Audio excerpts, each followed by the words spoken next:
Olá, querido professor, que bom que você está novamente aqui com a gente para, mais uma vez, nós fazermos aí um panorama da nossa aula dessa semana.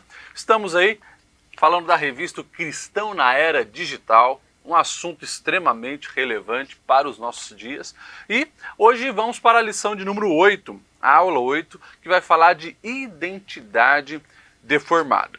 Começamos com o nosso texto-chave, que está lá em Romanos 8, versículo 15, que diz: pois vocês não receberam um espírito que os escravize para novamente temer, mas receberam o espírito que os adota como filhos, por meio do qual chamamos Abba Pai, ou clamamos Abba Pai. O próprio Espírito testemunha ao nosso espírito que somos filhos de Deus. E é claro, todos aqueles que passaram pela cruz precisam manifestar essa identidade bem resolvida de um filho de Deus. A nossa leitura bíblica também em Romanos é ali a partir do verso 15 em diante. Nós não vamos fazer aqui para ganhar tempo. E vamos já para a nossa introdução e nosso primeiro ponto. Ali na nossa introdução, eu gostaria apenas de destacar a última parte que diz assim: neste tempo em que o que importa é a aparência, a nossa imagem se tornou a nossa identidade. E nossa identidade pode estar sendo moldada pelo padrão das redes sociais. Enfim, você sabe que o objetivo dessa nossa aula, professor, é nós falarmos de como essa influência midiática, seja das redes sociais, seja das plataformas de streaming, daquilo que a gente assiste, tudo isso que a gente recebe no virtual, como altera e influencia a nossa maneira de ver o mundo, como nós temos falado, mas também de vermos nós mesmos, de nos encontrarmos, nos entendermos, definir a nossa identidade. E o ponto 1 vai falar justamente isso. Quem sou eu?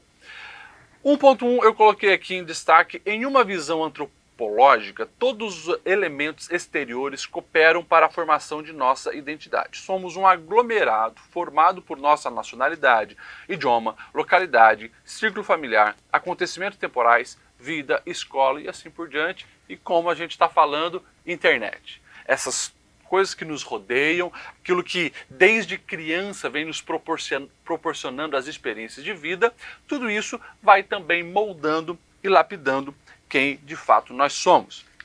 E nós precisamos, é claro, olhar para essa realidade do mundo digital não com uma ingenuidade, achando que nós somos hábeis o suficiente para ter acesso a qualquer tipo de conteúdo, conversar com qualquer pessoa virtualmente, ou jogar qualquer jogo, ou ficar quanto tempo for nas redes sociais e achar que isso não tem nenhum impacto na nossa identidade. Com certeza, tudo isso está moldando a nossa maneira de viver e de ser. E claro, a gente já entra ali no 1.2 falando então dessa identidade bíblica, porque desde o início nós temos ali o próprio Senhor nos mostrando da onde precisa vir a formação dessa nossa identidade, né? Porque desde o início o Senhor falou que a humanidade seria imagem e semelhança. Fomos feitos assim. Eu gostaria de destacar aqui no início, né, no primeiro parágrafo, que diz assim: biblicamente falando, desde Gênesis 1, temos as escrituras definindo a nossa identidade, iniciando na criação de todas as coisas e culminando em Cristo por meio da sua morte, ressurreição e volta triunfal. Destaco 2 Coríntios 5,17, que diz: portanto, se alguém está em Cristo, é nova criatura. As antigas coisas já passaram, eis que surgem coisas novas. E quero ler também o último parágrafo, que diz assim: diferente do mundo, que tem constantemente sua identidade transformada e adulterada a cada nova moda, a identidade do cristão é estática em Cristo, sem oscilação ou adaptação. Você, professor, já pode começar a lançar perguntas, porque pergunta ela sempre gera um bom diálogo, né, debates. Lance perguntas para os seus alunos, falando justamente disso aqui. A questão de como a moda tem definido a identidade de muitas pessoas. E claro, quando a gente fala dessas novas gerações, que tem sido também uma pauta que a gente sempre está falando, porque são os mais impactados pela era digital, como a identidade dos nossos adolescentes é também definida pelas modas virtuais, né? Alguém já falava que nesse nosso tempo, Um adolescente aí que não sabe fazer dancinha de TikTok está, na verdade, fora da moda, está fora da sua geração, muitas vezes não é bem aceito, e como também a gente pode olhar e entender que o próprio adolescente ele vai entrando na moda para ser, se sentir pertencente àquele grupo de adolescentes. Citei ali o exemplo do TikTok. Né? Vamos lá. Alguém, por exemplo, que faz danças do TikTok e fica famoso por isso, é reconhecido por isso, é bem provável que nessa geração ele vai se dar melhor no sentido de aceitação no grupo, de ter um reconhecimento, receber aplausos. Aquele que é mais, quem sabe, tímido, pode ser que ele tenha alguma dificuldade. Estou falando só de uma área, né? Mas como isso molda a vida dos nossos adolescentes. Podemos também olhar para a questão de jogos. Alguém é muito bom em tal jogo virtual. Vamos pegar o exemplo da moda aí, o Fortnite. O adolescente ele é expert em Fortnite. Consequentemente, ele vai perceber que aquilo abre portas para ele, gera contato com outras pessoas, dá um certo tipo de reconhecimento, consequentemente ele passa mais tempo naquilo, ele se desenvolve mais em torno daquilo. Por quê? Porque ele tem aceitação, tem reconhecimento, ele tem prazer naquilo e tudo isso vai moldando a sua identidade. Mas não podemos esquecer que acima de tudo nós temos uma identidade bíblica. Em Cristo nós somos novamente resgatados para ser filhos de Deus. E levante essa bandeira, algo que não é oscilante, algo que não é determinado pelo modismo, algo que não é como a própria palavra vai dizer, folha que o vento leva. Não, mas em Cristo nós sabemos quem somos, da onde viemos e para onde vamos. Faça essas comparações, porque nós vamos ver que, de fato, o Evangelho ele tem essa base sólida aonde o ser humano pode se construir. E depois, 1.3, coloquei identidade virtual versus identidade real. Aqui tem bastante coisa para a gente falar. Eu já inicio, que é no primeiro parágrafo, que diz assim: a era da internet trouxe uma nova dinâmica no que diz respeito à identidade. Muitos vivem como fragmentados, com múltiplas personalidades, andando entre dois mundos e vivendo vidas escondidas e secretas. Então aqui nós temos um universo para falar, porque de fato tem pessoas que são uma coisa na realidade e são outra coisa no virtual. Lá ele finge ser uma outra pessoa, suas fotos nas redes sociais não tem nada a ver e não condiz com a sua vida real, é o aparentar. Vivemos nesse mundo, e a introdução já falava, nós somos hoje valorizados pelo que nós aparentamos. Na verdade, muitos vivem uma vida vazia, uma vida apenas de aparência, e infelizmente outros acreditam e querem então imitar para ser parecido com aqueles sem saber o que de fato passa do lado de dentro da alma. Interessante isso. Também eu quero destacar o segundo parágrafo que diz assim: nas redes sociais somos tanto espectadores como estrelas. E a bem da verdade a gente consome conteúdo que os outros produzem, mas também a gente promove conteúdos, nós publicamos coisas pessoais nossas, somos estrelas também. E nesse jogo de imagens consumidas e projetadas, vamos nos perdendo de nós mesmos e nos esquecendo de quem de fato somos. Quando se perde a identidade ou se desvirtua, perde-se também o propósito existencial. E daí corre esse risco, A gente vai falar mais sobre isso, a gente se torna refém da expectativa do outro, porque eles estão me medindo. O like se tornou um medidor, e a gente vai falar sobre isso, os reféns de like, Porque se eu sei que isso vai trazer mais like, não importa se eu sou assim. Eu me adapto à expectativa dos outros para receber uma melhor aceitação virtual. E aí a gente acaba se desconstruindo e construindo, na verdade, uma aberração para receber a aceitação dos outros. Quero destacar também, aqui na nossa próxima página, diz assim: igualmente o anonimato torna-se um prato cheio para um extravasar de comportamentos corruptos e deturpados. Ou seja, também, alguns achando que o mundo online você consegue se camuflar, acabam vivendo vidas totalmente fora da realidade. Ou seja, quem sabe na vida real o homem é um marido pacato, fiel à sua esposa, quem olha para ele pensa ser um anjinho. Mas no mundo virtual é um ser depravado, com conversas obscenas, muitas vezes preso já na pedofilia, coisas absurdas. Ou se camufla de um perfil falso numa rede social para xingar político, ofender liderança, para ameaçar até pessoas que conhece e assim por diante. Então, nós precisamos entender que o mundo virtual revela malignidades também da alma das pessoas e elas, achando que no virtual elas conseguem se camuflar, acabam literalmente pecando e vivendo como uma outra pessoa. Também quero destacar mais no último parágrafo que diz assim, um texto: aquilo que fazemos no mundo virtual tem tanto peso quanto o que fazemos em nossas tarefas offline, ou seja, por mais que você até em certo momento ou diante de algumas pessoas, você consiga se camuflar, nós precisamos entender que há um Deus que vê tudo.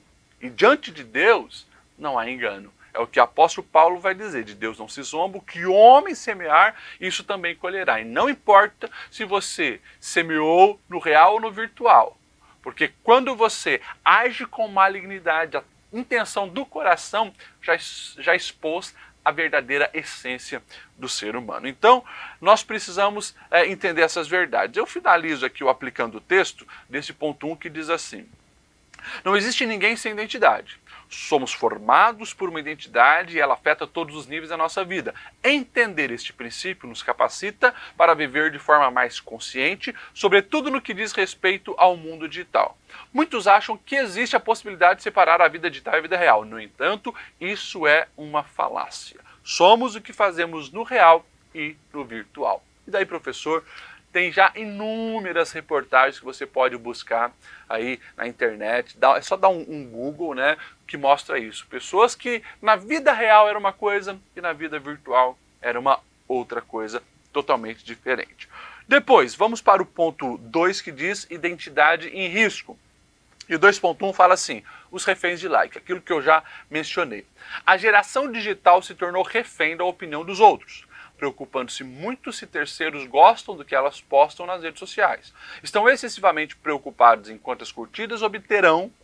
Antigamente, valorizavam-se as pessoas muito pelo ser e saber. Já hoje, é mais pelo aparentar. Ou seja, nas redes sociais, a pessoa ela aparenta ser aquilo, recebe o like baseado naquilo que ela aparenta e ela vai então vivendo virtualmente uma vida que não tem nada a ver com a sua vida real e vai se desconstruindo. E se torna literalmente um refém de likes. O valor dela é mensurado por cliques do mouse ou nos toques na tela das outras pessoas. E é claro, né?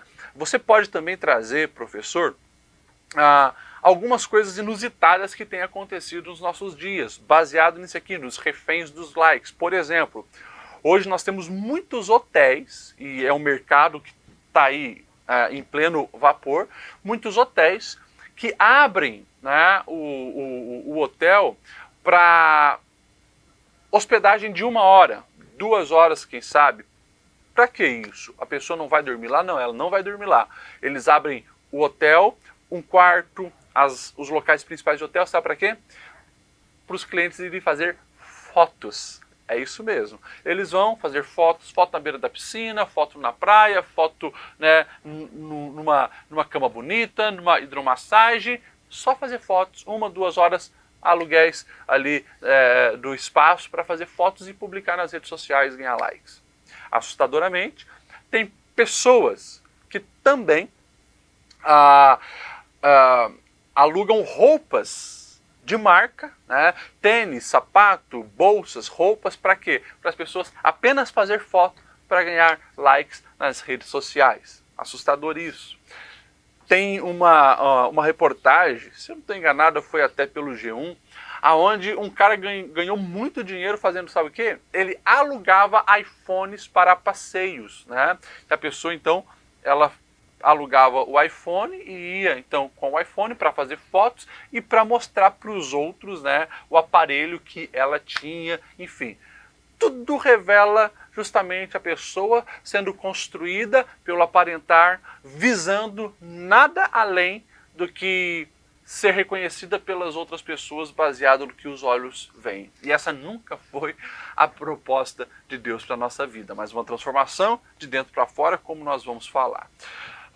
Um outro assunto interessante que fala aqui dessa identidade em risco, além dos reféns de like, nós temos também a questão dessa prática do selficídio e o padrão de beleza. O que seria o selficídio? Alguns pensam que o selficídio, porque selfie virou a moda, né? Fazer fotos de si mesmo. Alguns pensam que selficídio é aquelas pessoas que tiravam fotos em lugares perigosos, no alto de um prédio, perto de um animal perigoso. Não. Mas o selficídio, ele fala de um outro problema, né?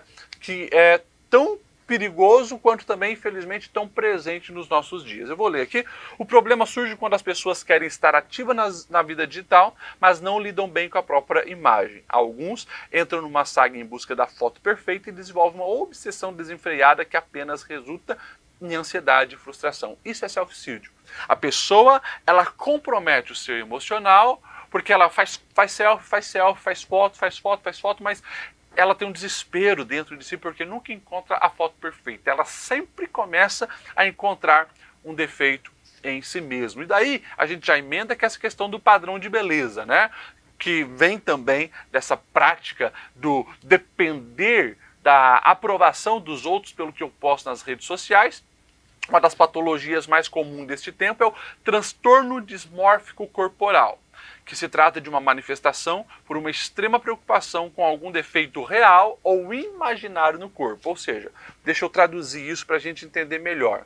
Tem pessoas que elas querem então estar presente, publicando as suas imagens nas redes sociais, mas elas sempre encontram um defeito. E muitas vezes, e até a maioria das vezes, não existe esse defeito, é coisa da cabeça dela. Isso é o transtorno dismórfico corporal.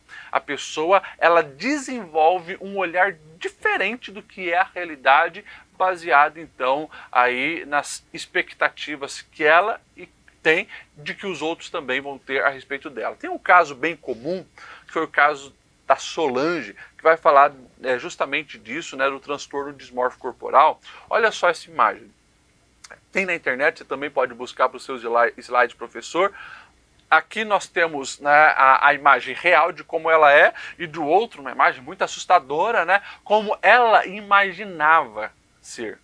As sardas que ela tem são quase imperceptíveis na realidade, mas ela imaginava na mente dela um negócio horrível, a cara toda manchada. É mais ou menos isso que é, então, esse transtorno dismórfico corporal. Eu coloquei ainda aqui, né, que este é um assunto sério, pois geralmente essa relação exagerada pela aparência revela outros problemas como baixa autoestima, dificuldade nos relacionamentos, depressão, ansiedade, transtorno narcisista, busca equivocada por aceitação e assim por diante.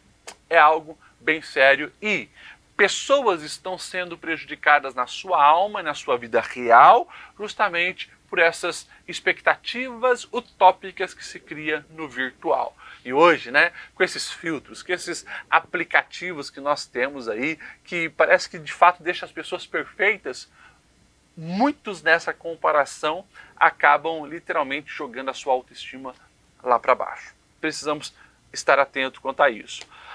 O aplicando o texto diz assim: Cristo nos chamou para um padrão de beleza da alma e do espírito, muito além das aparências exteriores. Infelizmente, na geração do selfie, muitos têm gastado muito mais tempo cuidando do seu exterior do que cuidando do seu interior. Você deve cuidar de sua aparência e saúde, mas nunca com as intenções erradas, muito menos priorizando somente essa beleza externa. É algo bem sério.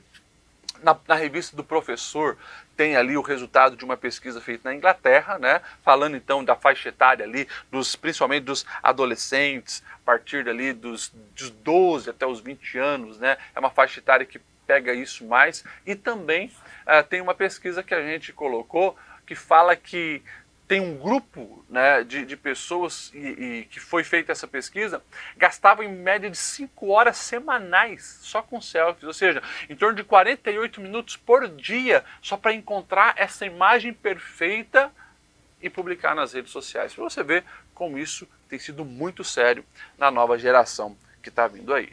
E por fim, nós então vamos falar ali do ponto 3, não deixe que o mundo tire o evangelho de você. Porque justamente a identidade sendo comprometida, eu construindo uma identidade apenas no exterior ou naquilo que publico na rede social, eu acabo perdendo essa minha identidade de Cristo Jesus e acabo literalmente esquecendo-me dos princípios do reino de Deus, porque outras coisas se tornam mais importantes. Isso é um grande perigo. Contracorrente. O Evangelho sempre foi uma contracorrente, sempre foi uma proposta que vai na contramão da proposta do mundo. Eu coloquei aqui, o Evangelho genuíno de Jesus sempre foi um choque contra qualquer cultura mundana, em qualquer época da história. Logicamente, não é diferente dos dias de hoje.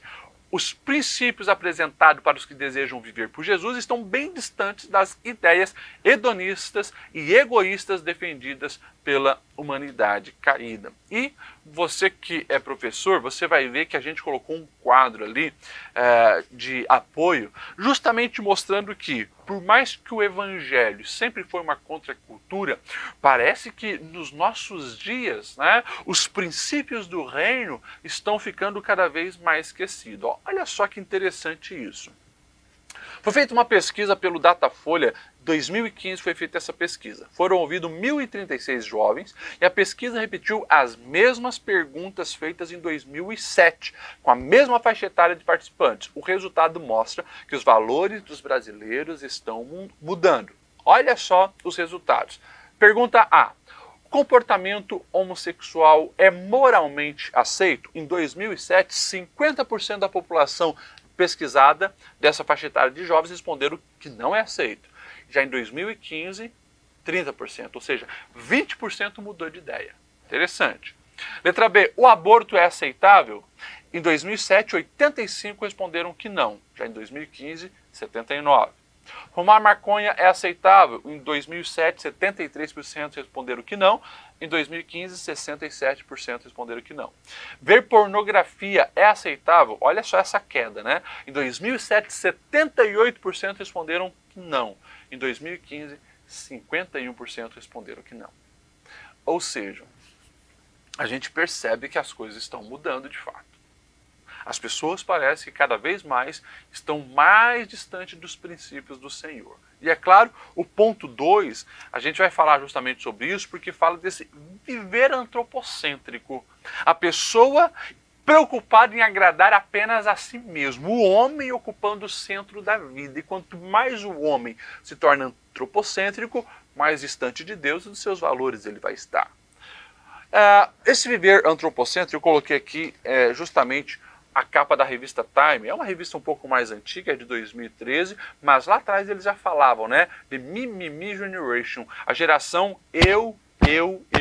E essa reportagem falava que a geração com menos engajamento em atividades altruístas, seja numa ONG, seja em visitação a asilo, orfanato e assim por diante, é a menor. Os menos índices desses engajamentos sociais apareciam nessa geração. Então é um negócio muito sério.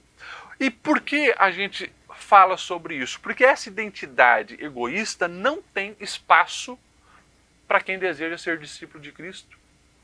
Você se lembre, professor, você precisa trazer justamente esse assunto, que a proposta de Jesus é bem clara. Quem quiser vir após mim, primeira coisa, negue-se a si mesmo, toma sua cruz e siga-me. Então, olha só, vamos fazer a junção de tudo que nós estamos vendo aqui. Uma geração egoísta, uma geração preocupada só com a aparência, uma geração que gosta de curtidas, uma geração que gosta de estar no centro. Na verdade, é uma geração que vai se construindo no centro das atenções. Consequentemente, quando vem uma proposta como essa, negue-se a si mesmo, é totalmente fora do padrão daquilo que ela tem vivido, né, no mundo virtual, na sua vida real, aquilo que ela tem buscado e construído. Então, é muito sério isso que a gente está falando.